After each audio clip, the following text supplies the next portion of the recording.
Dansaibunri no Crime Edge, un animé qui ne vous dit probablement rien, adapté d'un manga qui ne vous dit probablement rien non plus. Bon, vous dites sûrement que si je vous en parle, c'est bien pour une raison, pour vous faire découvrir un truc injustement oublié, un truc du genre. Bah non, au contraire, je suis même sûr que vous vous porteriez mieux si vous passiez votre vie sans connaître ce truc. Alors pourquoi vous en parler? Pour être honnête, je ne suis pas sûr de savoir pourquoi je vous parle de cet animé aujourd'hui. J'ai même du mal à trouver des trucs à dire dessus. En vrai, je pense que je pourrais juste faire une vidéo de 5 minutes en répétant en boucle pourquoi? Que vous ne rateriez rien, vous vous en sortiriez peut-être avec une légère migraine, mais ce serait une parfaite recréation du sentiment que m'évoque machin no Crime Edge.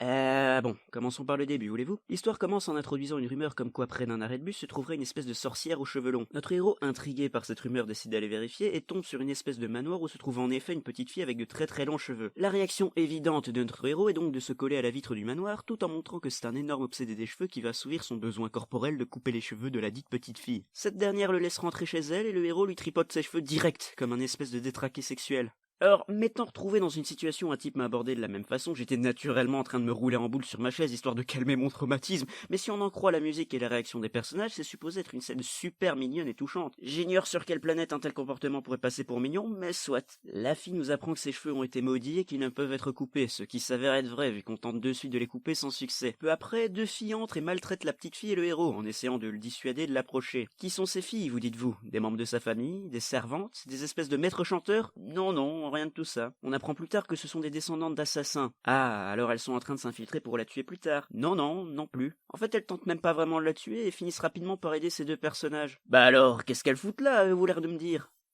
Me regardez pas comme ça, moi j'en sais rien.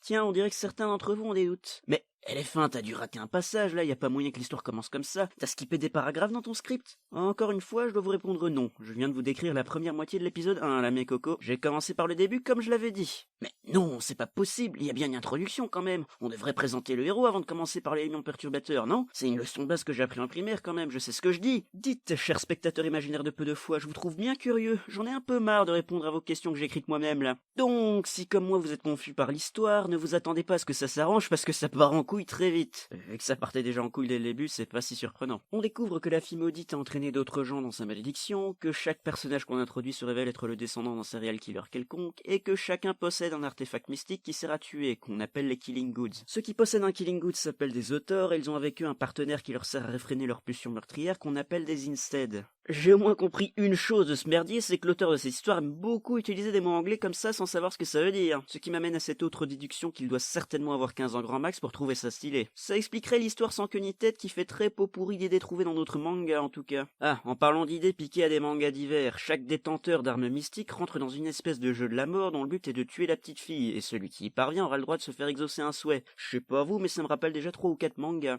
Si j'avais une dernière critique à faire sur cette série, c'est qu'elle manque de naturel. Ouais, je sais, impensable, pas vrai? Il y a pas mal de scènes où les persos secondaires expliquent leur backstory sans autre raison que pour que les spectateurs sachent qui ils sont. J'apprécie qu'on essaie de m'expliquer qui sont les persos, mais j'apprécierais mieux si on m'expliquait de vrais trucs, du genre pourquoi je devrais craindre un type dont l'arme mystique secrète est un piano ou une cravache. Ou encore mieux, si on m'expliquait pourquoi je devrais en avoir quelque chose à foutre de quoi que ce soit dans cette histoire débilisante. Honnêtement, si j'ai tenu aussi longtemps sur cette série, c'est uniquement pour voir à quel point ça pouvait être ridicule, mais malheureusement les moments complètement tarés sont entrecoupés de longues scènes inintéressantes où les personnages discutent de tout et de rien, et ça use très vite. Couper ces scènes chiantes et passer directement au vrai moment hilarant, comme le passage où le méchant utilise son livre pour faire apparaître une corde de pendu du ciel, ou le moment où la petite fille manque de se faire buter par des quasi-zombies avant de se faire sauver par les ciseaux qu'elle avait sur elle qui apparemment peuvent bouger tout seuls quand ils veulent. Plus je mate Crime Edge et plus je pense que c'est du véritable gaspillage. Du gaspillage de bonne musique, du gaspillage de bonne animation, du gaspillage de temps. J'aurais vraiment aimé pouvoir conseiller cet animé comme un énorme nanar, un truc génial à voir absolument, mais il y a tellement de passages qui se prennent grave au sérieux, tellement de chiantise absolue que je ne peux que vous inviter à vous éloigner de ce truc à tout prix. À la limite, si vous vous sentez brave, matez les 2-3 premiers épisodes, mais pas plus, au risque de ruiner l'amusement que vous auriez pu ressentir au début.